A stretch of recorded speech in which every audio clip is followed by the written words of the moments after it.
Hello and welcome back to the Azeem Digital Asks all-round digital marketing podcast. Today we are talking about tips for Instagram marketing in 2023 with the wonderful Corrie, who will give a better introduction to herself shortly because I am, let's face it, pretty bad at these things.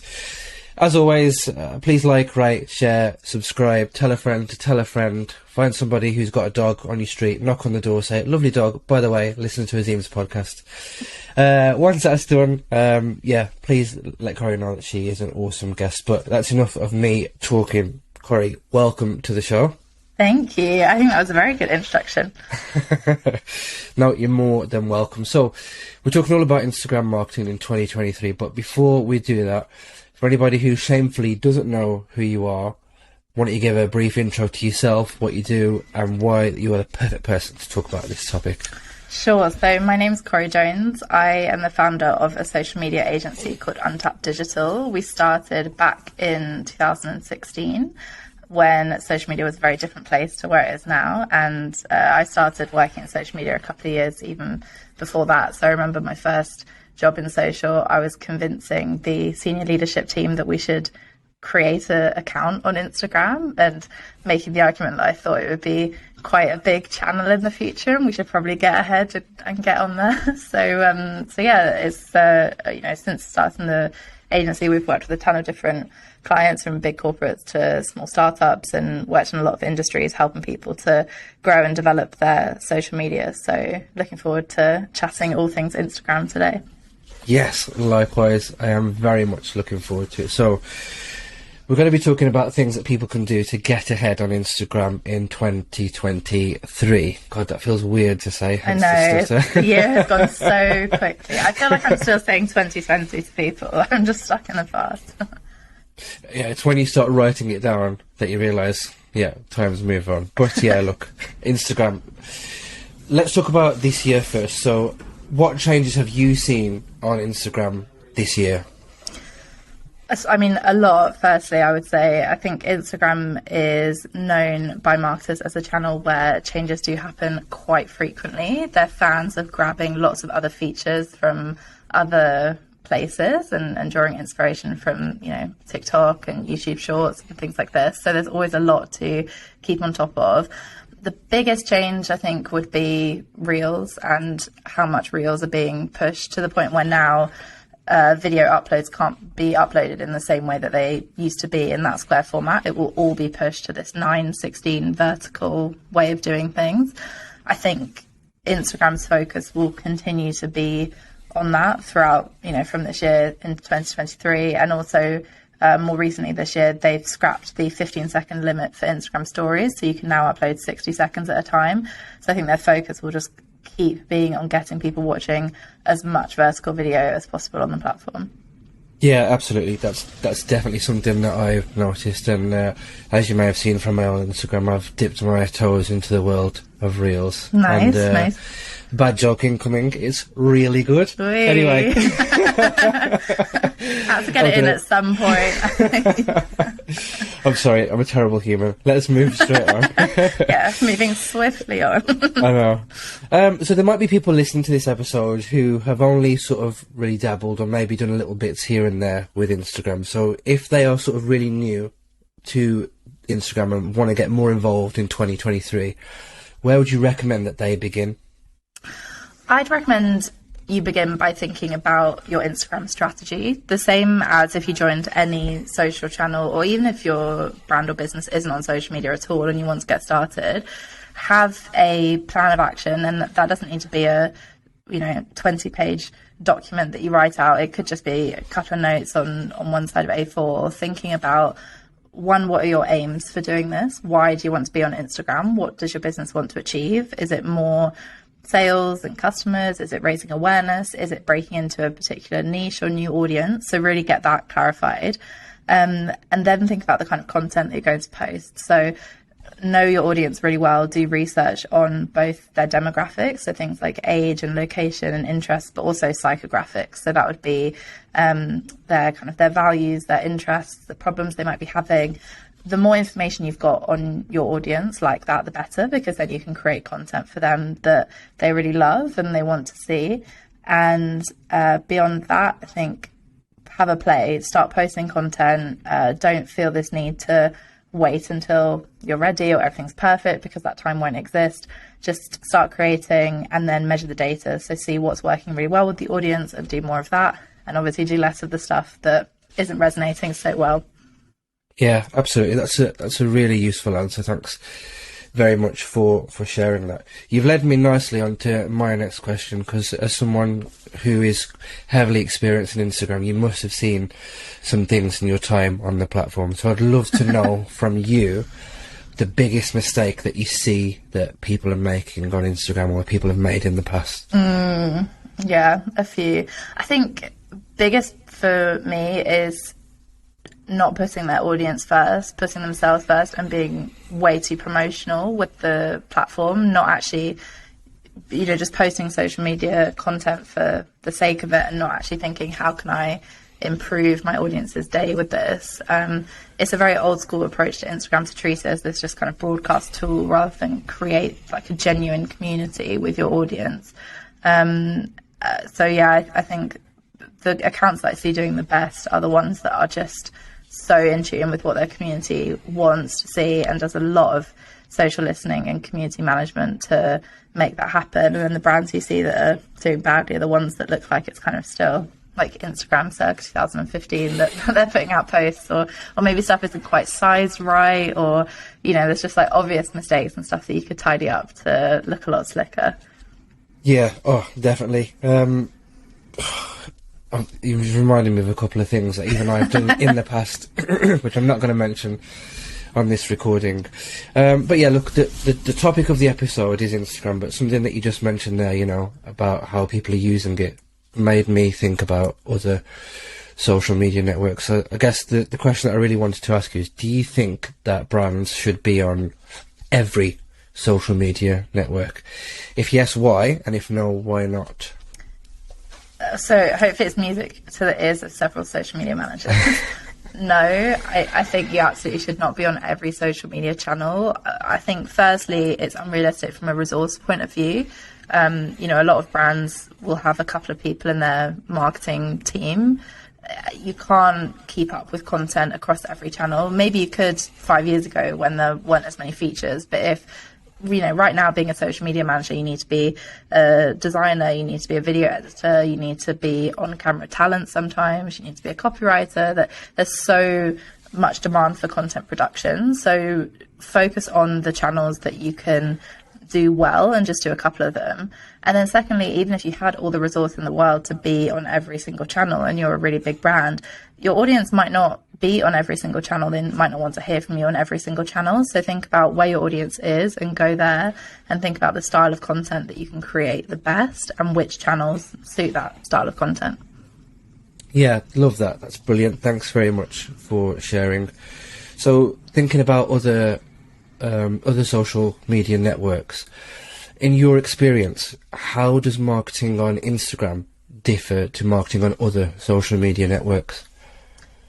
To me, I think there feels like there's more pressure with marketing on Instagram sometimes, because it is kind of held up as this platform that needs to feel very aesthetic and quite perfect, whereas a channel like TikTok, for example, which has become massive this year and is undoubtedly better for organic discovery, so showing your content to people that don't follow you, than somewhere like Instagram is. TikTok feels much more authentic, and the mistakes in the way content looks is forgiven sometimes. Like, it's a lot more UGC, so user generated content. It feels a lot more led by the user than I think Instagram marketing sometimes can fall into the trap of feeling quite overly polished, when actually the kind of ads and content that we see doing well is the stuff that looks like it's from users and being submitted by the audience. Yeah, love that, absolutely. I'm a big fan of putting the users first and getting UGC in there 100%. Let's talk about 2023. I'm still stuttering. 2023. What are your top tips for getting Instagram right next year? My top tips for next year, I think firstly, stay up to date with everything that's happening and all the changes that happen on the channel. There's really good people to follow online for that. Blogs like Social Media Examiner will always say when there's been an algorithm change or a new feature added. Matt Navarra on Twitter always tweets when there's something new happening. The creators account is really good to follow on Instagram to stay up to date as well, at creators. They post a lot of content for influencers on Instagram and any content creators to kind of know what's changing. When new features arrive, as they undoubtedly will, I'm sure there'll be several in 2023, use them, because reach is always really good on new features when Instagram first release it. So it's good to get on those early. And then I think my last tip would be like have fun, play around and have fun. I'd quite like to see next year be the year that people feel like we can be really kind of authentic and creative on Instagram and get away from this kind of polished feed feel. So yeah, I think have fun, stay up to date, do what your audience wants to see, and hopefully you'll see good results next year. Yeah, fingers crossed. I mean, when I come back to edit this episode, I will be furiously making notes. So yeah, thanks very much for sharing that. I do have a couple more for you before we part ways, and there's some that I haven't prepared you for, so I definitely want to put you on the spot. Yeah, now. Go for it. I might be listening to this as somebody, like I said earlier on, who's probably quite new to Instagram and wants to learn a little bit more. It's a roundabout way of saying or asking you, is there a brand that you can think of or that pops into your mind immediately who is doing Instagram really, really well, that you sort of hold them up? Maybe you're talking to clients and say, look, this is an example of a good feed. Who would that brand be? The first brand that came to mind is Estrid. They're a razor subscription company, and I always see them in my Explore page. And whenever I go on their page to look, I think they really show how much they know their audience. And they have, even though they're a big company and their audience is big, it feels still like quite a small community. And they've got all these nice in-jokes, and they do trial different types of content that they can do, but still make it look kind of cohesive and on brand. So definitely them. The account that comes out the most in conversations with clients where they're like, oh, we want to do something like this or like this, is normally Steve Bartlett or Gary Vaynerchuk. So if you're in the personal branding space or wanting to look at anything like that, I feel like I mention those names about 3 times a week in various meetings that I have. They're people that other people want to emulate, I think. Okay. Moving swiftly on, I'm not a big fan of either person.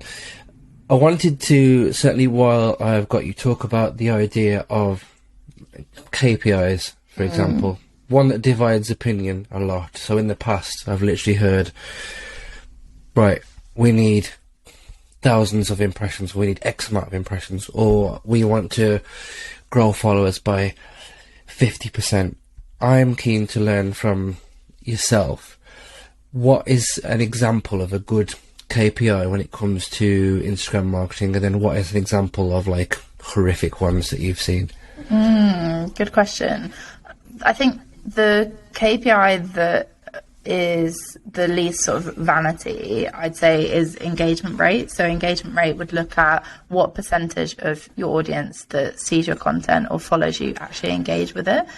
That gives you the best indication of, is this actually good content? Are people enjoying it? Is it really boring? Do people care?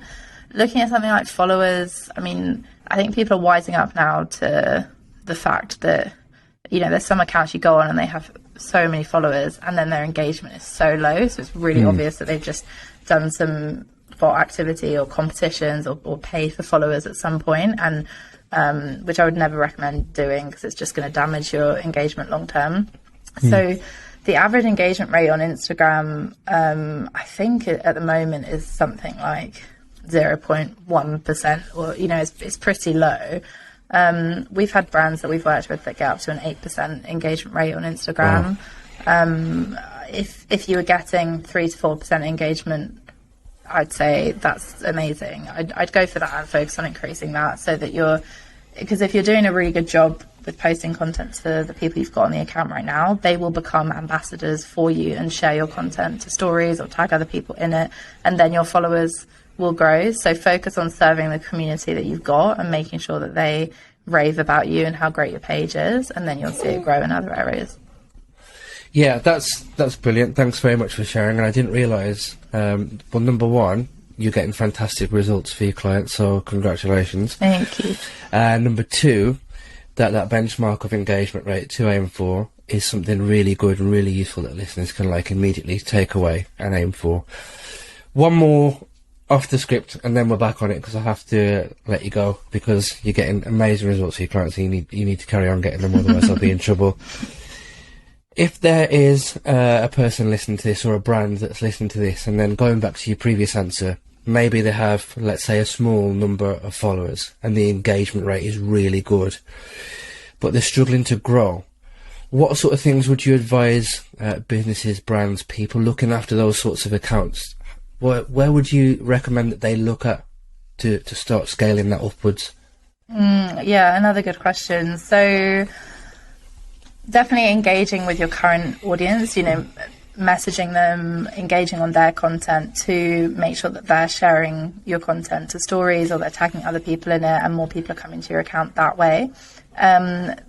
You can, I think also the main thing also is just consistency. So consistently posting content, making your page quite a kind of destination page where people know that there's a new post every day or every other day, and it's always going to be on a theme that they love, so that they can, you want to make sure that when someone lands on your page and you're trying to convert them to a follower, they can see the kind of content that you've posted in the past is consistent, so they know what to expect from the future. If they land on your page and there's been 4 posts the last year, they'll be like, well, what's the point of me following, because I'm not actually going to get that much of this. So you want to show people immediately on your profile what they're going to get, and that includes having a clear bio and something that entices people to follow as well, and all of that stuff. Then, people, I don't think, talk about it that much, because everyone talks about just organic growth and, you can do it. And actually, it's really hard to grow organically. A lot of the accounts you see that are massive will have absolutely put paid ad budgets behind their growth. So I've seen ads from accounts years ago doing competitions where people have to follow to enter to win a prize. And they don't do them anymore, because now they've got the audience there and organic engagement is good, but they did those paid ads to get to the stage that they're at today. So if followers is really, really your goal, think about how you can also maybe use some paid activity to boost the reach there. And also it's about how social media works with all your other marketing as well, right? We have some clients that have physical presences, like a storefront, and so people that come into the store, you can ask them to follow on social media and have signage up for that. Maybe if you sell a product, when it arrives, you can have some nice packaging that encourages people to share the photo on social media. So also outside of Instagram itself, look at the other touch points you've got with customers in your business, where you can signpost them back to following you on Instagram and giving them that reason for wanting to do so. Brilliant. Again, some more really useful tips there. Certainly things that I hadn't even thought of myself, to be honest, which is why you are the pro. Thank you very much for sharing. Pleasure. I've got 2 more questions for you, but I'm going to wrap them into one because they're very similar. So the first one is, if you could add one feature to Instagram to make people's lives better, certainly marketers' lives better, what would that be? And the second one would be, if you could steal a feature from a different social media network to make marketers' lives better, what would that be? I would I'd get Instagram to sort out the music feature for commercial and brand accounts, because we have so many clients that struggle with having copyrighted music or trending music on their account because of the setup. And I think Instagram could do that better, because TikTok does quite a good job of it. So maybe they need to get some help there. And then if I could steal a feature from somewhere else, so I'm not a massive Twitter fan. I'm not on it loads. Obviously, it's quite contentious at the moment with everything that's going on with the ownership. But I do really love Twitter threads. I think there's something just nice about them, and it's a very clean way of getting the information. Say, you know, when there's like 10 tips in a Twitter thread. And I think Instagram carousels, for example, because that's normally on Instagram how people share informative information, is they'll do a carousel.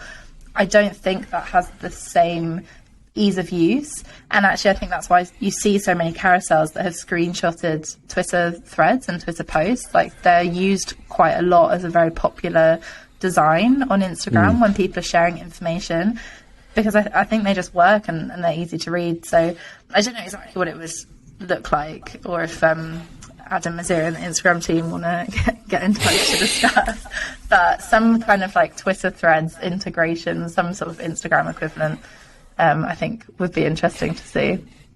Brilliant. I very much doubt that he's listening, but if you are, Adam, you need to call Corrie. Adam, give me a call. Do you know what? That was a really surprising answer for me, because I, in my head, would imagine that you would say something at least video related. I thought you might go down that video route, but the whole point about threads, you might have seen me nodding away. I was like, yeah, I have seen loads of threads with exactly. tweets. Like... Do you know what I mean? People always use that style in their design, and it's so funny because it's so obviously a Twitter thread that's been screenshot. So Instagram must look at it and be like, we're kind of advertising another social media channel here. It's quite an interesting one, but I think, I mean, like I said at the start, Instagram are pretty known for seeing features that other people have on their channels and taking them. So I'm sure there'll be something that crops up in this area soon anyway. I'm just saying it now on recording that should this happen in 2023, we've got it documented, and I'm absolutely going to co-claim that I was there. Yeah, like, we need to copyright this idea. that it's happened. But yeah, look, this has been an absolutely fantastic episode. I'm sad to say that we are at the end of it. I'm really glad that you've given up some of your time to share your knowledge with the listeners and viewers. Before you go though, if people want to find out more about you, your business, if they want to connect, certainly follow you on social media, how can they do that? Yeah, of course. So you can follow me on Instagram, very meta for the topic of the episode. It's at Corrie F. Jones, or you can connect on LinkedIn. If you search for Corrie Jones, then I'll come up and you'll see me. And very happy to chat to any listeners or answer any questions from people that you might have about your business specifically on Instagram. Brilliant. There you go. I definitely have a chat with Corrie, and if you haven't already seen her Instagram, it is great. Much like the knowledge that she's shared on this episode. So once again, a massive thank you for giving up some of your time to share your knowledge with the listeners and viewers. Thanks for having me. You're more than welcome. And that is it. That rounds up another episode. This, I believe, is the penultimate one of 2022. I'm going to stop stumbling. As always, please like, rate, share and subscribe. Tell a friend to tell a friend, and I will see you for the next episode. Bye.